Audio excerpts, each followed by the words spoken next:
آل سعود سے قبل عربستان کا حال کیا تھا؟ دو عناصر نے جدید سعودی ریاست کی بنیاد رکھی. اول مذہبی اصلاح کی تحریک، دوم سیاسی اتحاد کی خواہش. طاقت کے ساتھ خطرات بھی بڑھتے ہیں. پہلی سعودی ریاست کی طاقت بڑھی تو اس کو لاحق خطرات بھی بڑھنے لگے. آل سعود کے بارے میں دو انتہائی مختلف نقطۂ نظر کیا ہیں؟ پہلی سعودی ریاست کے قیام میں آل سعود کا کردار ہیرو کا تھا یا ویلن کا؟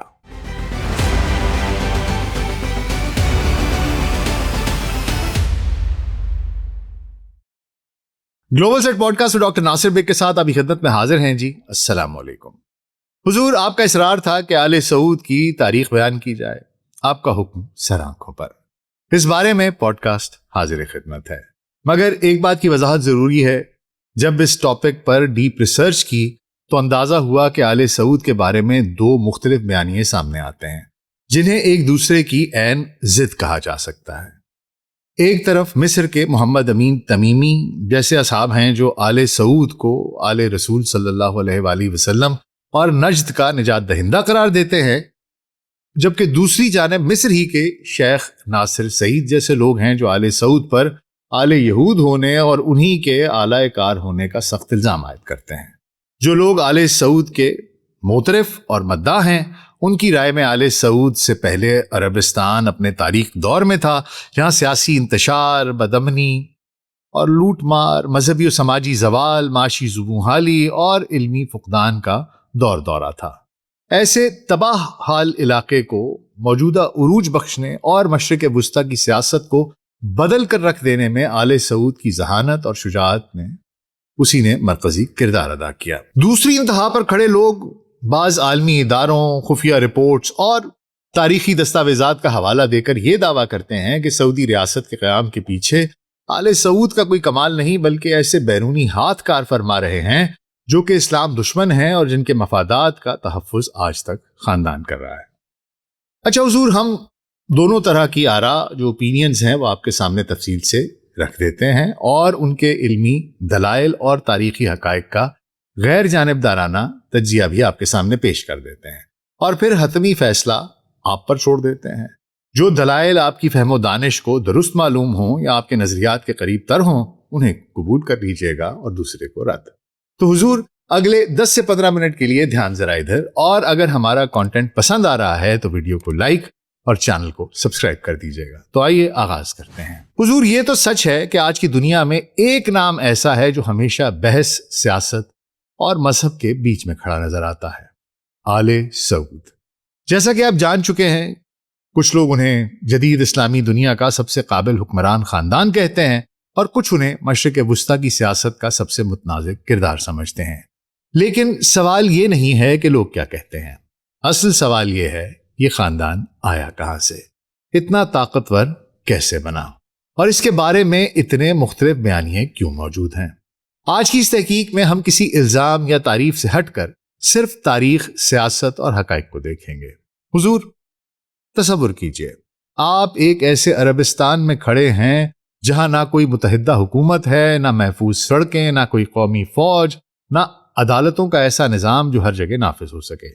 سورج کی تپتی ہوئی دھوپ میں دور تک پھیلا صحرا ہے، ریت کے ٹیلے ہیں، چھوٹے چھوٹے قصبے ہیں، اور ان قصبوں کے درمیان ایک ایسی دنیا آباد ہے جس پر قبائل کی حکمرانی ہے.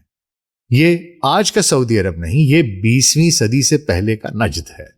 ایک ایسی سرزمین جسے بعد کے مورخین نے انتشار، غربت اور عدم استحکام کا خطہ قرار دیا. لیکن سوال یہ ہے کہ آخر عربستان کی حالت ایسی کیوں تھی؟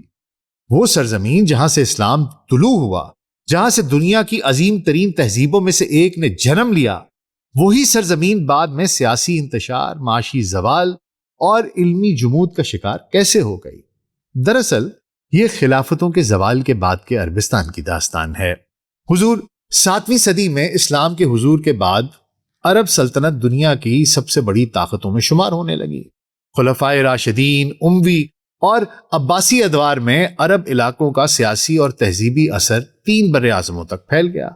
لیکن وقت گزرتا گیا، عباسی خلافت کمزور ہوئی، مختلف مقامی سلطنتیں ابھر آئیں، مرکز کی گرفت ڈھیلی پڑ گئی اور رفتہ رفتہ عربستان، خصوصی طور پر یہ جو وسطی عربستان ہے یعنی نجد، بڑی عالمی سیاست کے کنارے پر چلا گیا۔ دمشق، بغداد، قاہرہ اور استنبول طاقت کے مراکز بن گئے، جبکہ نجد ایک دور افتادہ اور نسبتاً پسماندہ خطہ رہ گیا۔ نجد کو سمجھنے کے لیے جغرافیے کو سمجھنا ضروری ہے۔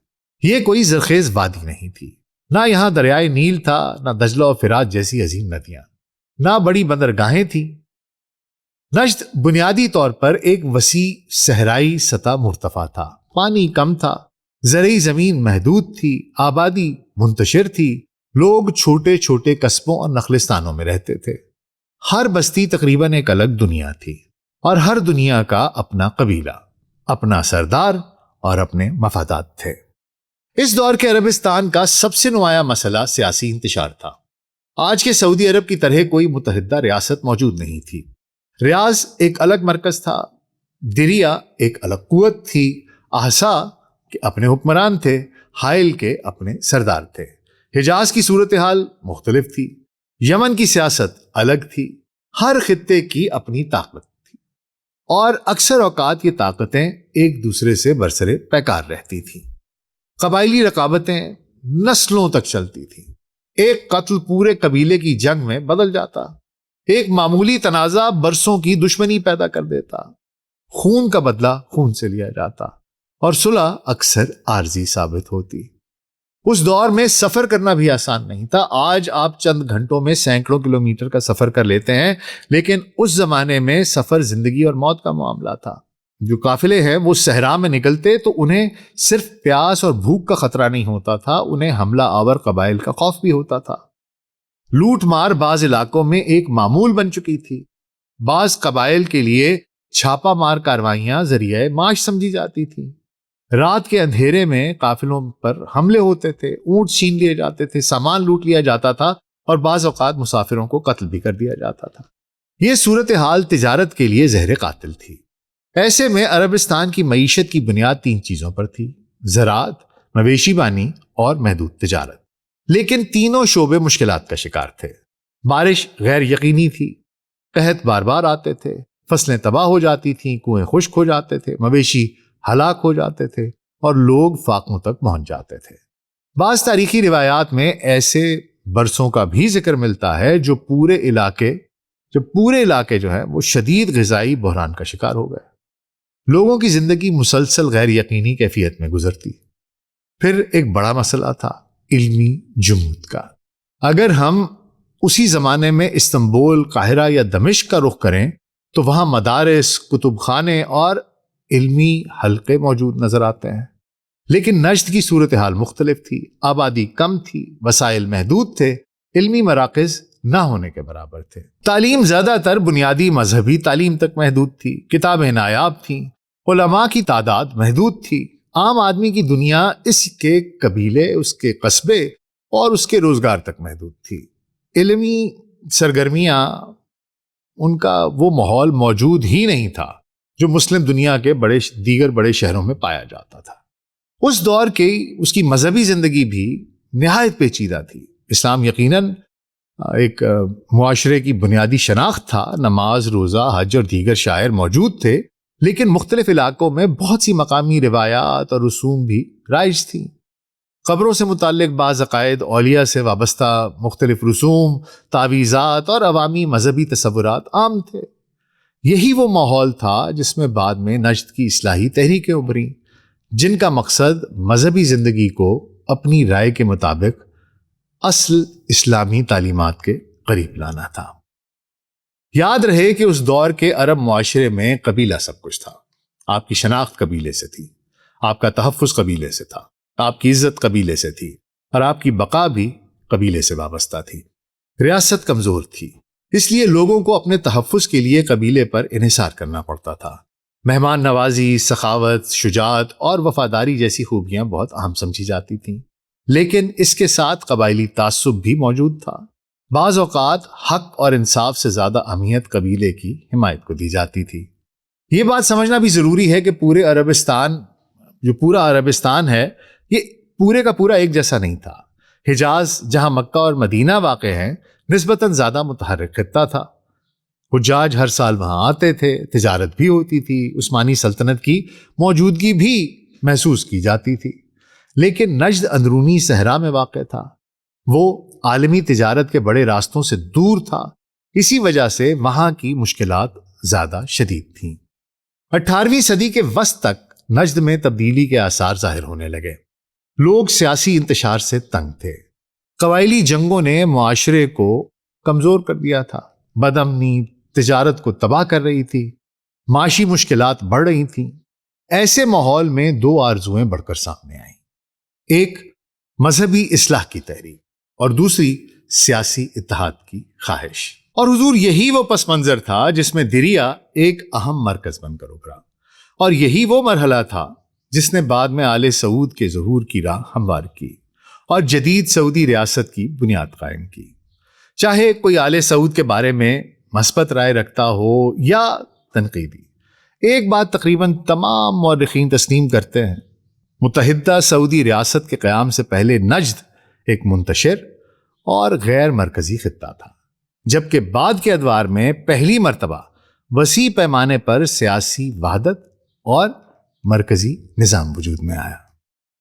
اور شاید مشرق وسطیٰ کی تاریخ کا سب سے دلچسپ سوال یہی ہے کہ اگر نجد اسی انتشار میں رہتا تو کیا آج عربستان کبھی وجود میں آ سکتا تھا؟ اور محمد بن سعود اور محمد بن عبد الوہاب کا اتحاد اگر نہ ہوتا تو کیا نجد کا انتشار ختم ہو سکتا تھا؟ حضور سال ہے 1744 اور نجد کا ایک چھوٹا سا قصبہ ہے دریا۔ ظاہری طور پر یہ کوئی غیر معمولی جگہ نہیں ہے، چند کھجوروں کے باغات، مٹی کے مکانات، محدود آبادی اور صحرا کے درمیان ایک معمولی سی بستی۔ لیکن تاریخ میں بعض اوقات ایسے مقامات سامنے آتے ہیں جو بظاہر معمولی ہوتے ہیں، مگر وہیں سے آنے والی صدیوں کا رخ بدل جاتا ہے۔ دریا بھی ایسی ہی ایک جگہ تھی، یہاں دو افراد کی ملاقات ہونے والی تھی، ایک کے پاس سیاسی طاقت تھی، دوسرے کے پاس مذہبی طاقت۔ ایک مقامی حکمران تھا، دوسرا ایک عالم دین، اور ان دونوں کا اتحاد نہ صرف نجد بلکہ پورے جزیرہ عرب کی تاریخ پر گہرے اثرات چھوڑنے والا تھا۔ حضور وہ عالم دین محمد بن عبد الوہاب تھے۔ محمد بن عبد الوہاب 1703 میں نجد کے علاقے اوینا کے قریب پیدا ہوئے۔ ان کا تعلق ایک علمی خاندان سے تھا، ان کے والد قاضی تھے اور فقہ حنبلی کے عالم سمجھے جاتے تھے۔ بچپن ہی سے ان کی دلچسپی دینی علوم میں تھی، انہوں نے قرآن، حدیث اور فقہ کی تعلیم حاصل کی، بعد ازاں مختلف علاقوں کا سفر کیا، مدینہ، بصرہ اور دیگر علمی مراکز میں قیام کیا۔ ان مطالعات اور مشاہدات کے دوران ان کے ذہن میں ایک سوال بار بار ابھرتا رہا، کیا مسلمانوں کی مذہبی زندگی وہی ہے جو قرآن و سنت نے مطلوب قرار دی تھی؟ ان کے نزدیک جواب نفی میں تھا۔ وہ سمجھتے تھے کہ وقت گزرنے کے ساتھ بہت سی ایسی رسومات اور عقائد رائج ہو چکے ہیں جن کی بنیاد اصل اسلامی تعلیمات میں موجود نہیں ہے۔ محمد بن عبد الوہاب کی دعوت کا مرکز، جو اس کا مرکزی نقطہ تھا، وہ توحید تھا۔ ان کے نزدیک اللہ کی عبادت اور بندگی کو ہر قسم کی شرکیہ یا غیر اسلامی عناصر سے پاک ہونا چاہیے۔ انہوں نے قبروں، مزارات اور بعض عوامی مذہبی رسوم پر سخت تنقید کی۔ ان کا موقف تھا کہ مسلمانوں کو براہ راست قرآن و سنت کی طرف رجوع کرنا چاہیے۔ یہ بات سننے میں سادہ لگتی ہے، لیکن اس کے نتائج بہت بڑے تھے، کیونکہ جب کوئی شخص معاشرے میں رائج مذہبی تصورات کو چیلنج کرتا ہے تو اسے شدید مخالفت کا سامنا کرنا پڑتا ہے۔ ایسا ہی ان کے ساتھ بھی ہوا۔ شروع میں انہوں نے اپنے آبائی علاقے اوینا میں تبلیغ کی، مقامی حکمران نے کچھ عرصہ تک ان کی حمایت بھی کی، لیکن جلد ہی ان کی مخالفت بڑھنے لگی۔ بعض علماء ان کے نظریات سے متفق نہ تھے، بعض قبائل ناراض تھے، اور بعض سیاسی شخصیات کو خوف تھا کہ یہ تحریک موجودہ طاقت کے توازن کو متاثر کرے گی۔ بالآخر حالات ایسے بنے کہ انہیں اوینا چھوڑنا پڑا۔ یہ وہ لمحہ تھا جب ان کی تحریک ختم بھی ہو سکتی تھی، لیکن تاریخ نے ایک مختلف راستہ اختیار کیا۔ محمد بن عبد الوہاب نے دریا کا رخ کیا۔ یہ قصبہ آل سعود کے زیر اقتدار تھا۔ اس وقت اس کے حکمران تھے محمد بن سعود۔ وہ کوئی عظیم شہنشاہ نہیں تھے، ان کی حکومت محدود علاقے تک پھیلی ہوئی تھی، لیکن ان کے اندر سیاسی بصیرت موجود تھی۔ وہ جانتے تھے کہ نجد کے منتشر قبائل کو کسی بڑے مقصد کے بغیر متحد نہیں کیا جا سکتا۔ وہ سمجھتے تھے کہ یہ ہدف تلوار کی تیز دھار سے نہیں، گہری ذہانت اور سمجھداری سے حاصل کیا جا سکتا ہے۔ جب محمد بن عبد الوہاب دریا پہنچے تو جلد ہی ان کی ملاقات محمد بن سعود سے ہوئی۔ یہ ملاقات جزیرہ عرب کی تاریخ کی اہم ترین ملاقاتوں میں شمار کی جاتی ہے۔ کہا جاتا ہے کہ دونوں افراد نے ایک دوسرے میں اپنی ضرورت دیکھی۔ محمد بن عبد الوہاب کو ایک ایسے حکمران کی ضرورت تھی جو ان کی دعوت کو تحفظ دے سکے۔ محمد بن سعود کو ایک ایسی فکری اور مذہبی قوت درکار تھی جو سیاسی اتحاد کے لیے اخلاقی بنیاد فراہم کرے۔ یوں ایک معاہدہ وجود میں آیا، مختصر مگر انتہائی طاقتور، مذہبی دعوت اور سیاسی اقتدار کا اتحاد۔ اس اتحاد کی اس کا بنیادی تصور یہ تھا کہ محمد بن عبد الوہاب مذہبی اصلاح کی دعوت جاری رکھیں گے اور محمد بن سعود سیاسی اور عسکری قیادت سنبھالیں گے۔ دونوں ایک دوسرے کا ساتھ دیں گے۔ یہ محض دو افراد کا معاہدہ نہیں تھا، یہ دو مختلف طاقتوں کا ملاپ تھا، فکر اور اقتدار، دعوت اور ریاست، عقیدہ اور سیاست۔ دریا جلد ہی ایک نئے مرکز کے طور پر ابھرنے لگا۔ قبائل آہستہ آہستہ اس اتحاد کے زیر اثر آنے لگے۔ کچھ لوگ دعوت سے متاثر ہوئے، کچھ سیاسی استحکام کی خواہش مند تھے، کچھ قبائل طاقتور اتحاد میں شامل ہونا چاہتے تھے۔ رفتہ رفتہ دریا کی قوت بڑھنے لگی۔ یہاں سے تاریخ کا ایک متنازع باب شروع ہوتا ہے۔ اس تحریک کے حامی کہتے ہیں کہ یہ خالص مذہبی اصلاح اور سیاسی استحکام کی جدوجہد تھی، جبکہ ناقدین کا موقف ہے کہ بعض اوقات عسکری طاقت کا استعمال بہت سخت اور شدید تھا۔ حقیقت یہ ہے کہ 18ویں صدی کے عربستان مسلسل جنگوں اور قبائلی تصادموں کا میدان تھا۔ اس ماحول میں تقریباً ہر ابھرتی ہوئی طاقت نے عسکری ذرائع استعمال کیے۔ آل سعود کی ابھرتی ہوئی ریاست بھی اس سے مستثنا نہیں تھی۔ رفتہ رفتہ دریا ایک چھوٹے قصبے سے بڑھ کر ایک ریاستی مرکز بن گیا۔ مورخین اسے پہلی سعودی ریاست کے نام سے یاد کرتے ہیں۔ یہ ریاست نجد کے مختلف علاقوں تک پھیلنے لگی اور پہلی بار بہت سے منتشر قبائل ایک وسیع سیاسی ڈھانچے کے اندر آنے لگے۔ حضور 20ویں صدی کے آغاز میں عرب میں دو بڑی طاقتیں تھیں۔ شریف مکہ، جس کا دائرہ اثر حجاز یعنی مکہ، مدینہ، جدہ کے علاقوں تک تھا، دوسری آل سعود جن کا کنٹرول نجد یعنی ریاض اور وسطی عرب کے علاقوں پر تھا۔ دونوں کے درمیان اصل کشمکش یہ تھی کہ عرب دنیا کی قیادت کس کے ہاتھ میں ہو۔ جو دوست نہیں جانتے کہ شریف مکہ کون تھا، ایک مختصر سی میں آپ کو ان کی تاریخ بتا دیتا ہوں کہ جو شریف مکہ ہے یا شریف آف مکہ، یہ خاندانی لقب تھا، ایک ٹائٹل تھا جو صدیوں تک حجاز یعنی مکہ و مدینہ کے ہاشمی حکمرانوں کو دیا جاتا رہا۔ آخری مشہور شریف مکہ شریف حسین بن علی تھے جو حجاز کے حاکم اور ہاشمی خاندان سے تعلق رکھتے تھے۔ بالآخر شریف مکہ کی آل سعود سے جنگ ہوئی، جس کے اہم واقعات یہ ہیں کہ 1916 میں شریف حسین نے عثمانی خلافت کے خلاف عرب بغاوت کی قیادت کی۔ اسی دوران نجد میں عبدالعزیز ابن سعود وہ طاقت پکڑ رہے تھے۔ 1924 میں آل سعود نے حجاز پر فیصلہ کن حملہ کیا۔ مکہ، طائف اور پھر مدینہ پر بھی آل سعود کا قبضہ ہو گیا اور 1925 تک شریف حسین کا حجاز پر مکمل اقتدار ختم ہو گیا۔ وہ جلا وطنی میں چلے گئے، پہلے قبرص اور پھر اردن کے قریب۔ یوں حجاز پر آل سعود کا مکمل کنٹرول قائم ہو گیا اور بعد میں 1932 میں مملکت سعودی عربیہ وجود میں آئی۔ خیر حضور، یہ تو شریف مکہ کا مختصر سا تعارف تھا۔ اب واپس 19ویں صدی میں چلتے ہیں، جہاں دریا میں آل سعود زور پکڑ رہے ہیں۔ اس وقت عالم اسلام کی سب سے بڑی سیاسی طاقت سلطنت عثمانیہ تھی۔ اگرچہ نجد براہ راست عثمانی مرکز کے کنٹرول میں نہیں تھا، لیکن حجاز عثمانی اثر و نفوذ کے دائرے میں شمار ہوتا تھا۔ جب دریا کی طاقت تیزی سے بڑھنے لگی تو عثمانی حکام نے تشویش محسوس کی، کیونکہ اب ایک نئی قوت جزیرہ عرب میں ابھر رہی تھی۔ 19ویں صدی کے آغاز تک پہلی سعودی ریاست کافی مضبوط ہو چکی تھی۔ اس نے حجاز کی جانب پیش قدمی کی اور ایک وقت ایسا آیا جب مکہ اور مدینہ بھی اس کے زیر اثر آ گئے۔ یہ غیر معمولی کامیابی تھی، کیونکہ اسلام کے مقدس ترین شہر اب ایک نئی ابھرتی ہوئی ریاست کے کنٹرول میں تھے۔ لیکن طاقت کے ساتھ خطرات بھی بڑھتے ہیں۔ عثمانی سلطنت اس صورتحال کو زیادہ دیر برداشت کرنے کے لیے تیار نہیں تھی۔ سلطان نے مصر کے طاقتور گورنر محمد علی پاشا کو کارروائی کا حکم دیا۔ محمد علی پاشا نے اپنے بیٹے ابراہیم پاشا کی قیادت میں ایک بڑی فوج روانہ کی۔ 1818 میں فیصلہ کن مرحلہ آیا۔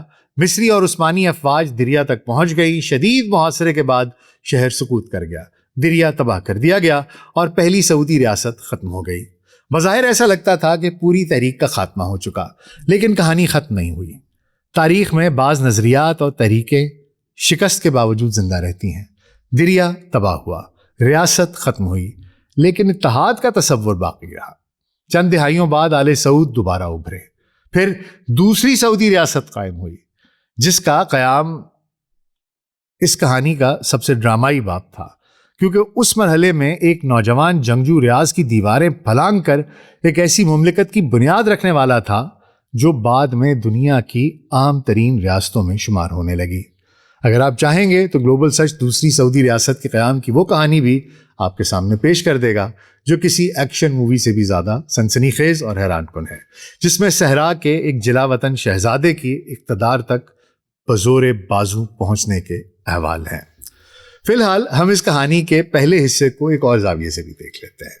پہلی سعودی ریاست کے قیام کے حوالے سے شیخ ناصر سعید مصری جیسے لوگوں کا نقطہ نظر بھی جان لیتے ہیں۔ ایسے نقاد کچھ سوالات اٹھاتے ہیں کہ آل سعود جو خود کو خادم الحرمین الشریفین کہتے ہیں، مسلم دنیا کے بڑے مسائل خصوصاً فلسطین کے معاملے پر کیوں واضح اور عملی موقف اختیار نہیں کرتے، جبکہ امریکہ اور اسرائیل کے ساتھ ان کے سیاسی اور معاشی تعلقات پس پردہ کچھ کے ساتھ سامنے بہت مضبوط دکھائی دیتے ہیں۔ اس منفی بیانیے میں ایک نقطہ یہ بھی ہے کہ سعودی ریاست نے مسلم دنیا کے اندرونی حالات کو بھی متاثر کیا۔ آل سعود مخالف بیانیہ یہ بھی کہتا ہے کہ مختلف خطوں میں مذہبی تقسیم، فرقہ واریت اور تکفیری رجحانات کے فروغ میں ان فکری اور سیاسی پالیسیوں کا کردار رہا ہے جو سعودی عرب سے منسوب ہیں۔ اس کے نتیجے میں مسلمان معاشرے آپس میں متحد ہونے کی بجائے داخلی تنازعات میں الجھ گئے۔ مزید یہ کہ منفی بیانیہ مسلم دنیا میں ہونے والی سیاسی مداخلتوں، جنگوں اور اتحادوں کو بھی اس بڑے فریم ورک میں دیکھتا ہے۔ اس کے مطابق بعض مسلم ممالک میں ہونے والے تنازعات دراصل ایک وسیع عالمی طاقت کے کھیل کا حصہ ہیں جس میں سعودی عرب ایک مرکزی کردار ادا کرتا ہے۔ اس کے ساتھ ساتھ یہ دعویٰ بھی کیا جاتا ہے کہ آل سعود کی تاریخی جڑیں آل یہود سے ملتی ہیں۔ اچھا حضور، اب میں اس بیانیے کے ہر بڑے دعوے کا تجزیہ آپ کی خدمت میں پیش کر دیتا ہوں۔ یہ دعویٰ کہ آل سعود یہود النسل ہیں یا یہود نسل سے ہیں، اس دعوے کی حیثیت غیر مستند ہے اور تاریخی طور پر ثابت نہیں ہوتی۔ یہ دعویٰ کہ آل سعود یا ان کے اجداد یہودی قبیلے سے تھے نہ ہی معتبر عرب تاریخ دان اور نہ ہی ماڈرن مورخین اس کی تائید کرتے ہیں۔